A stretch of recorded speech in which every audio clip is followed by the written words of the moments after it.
Sectrio, the leading cybersecurity company specializing in OT and IoT, has unveiled its latest Threat Landscape Assessment Report for 2023. The eagerly anticipated report is an in-depth analysis of the emerging cyber threats to businesses and industries worldwide, drawing from over 80,000 data points collected from global cyber and threat hotspots, dark web forums, messaging platforms, and online hacker communities.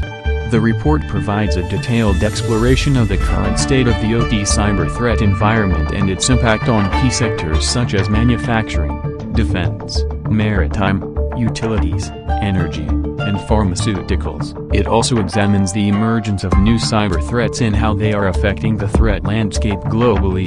The regional cyber threat environment analysis covers Americas, Europe, APAC, Middle East, and Africa, providing businesses with a comprehensive view of the cyber risks they may face in different regions. The report also looks at how hackers are leveraging artificial intelligence to create new malware, automate cyber attacks, and conduct scans.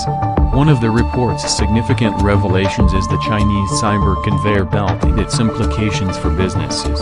The report highlights security gaps exploited by hackers and APT groups, and how CISOs are responding to the cyber threats. Moreover, the report explores the collaboration of APT actors, their targets, and how they aim to achieve their common goals. The report also looks at how hackers monetize stolen data, providing businesses with insights into what happens after a data breach. To get your free copy of this highly informative report, download it now. Book a session with Sectrio to discuss the findings of the report and learn more about the cyber risks your business may face.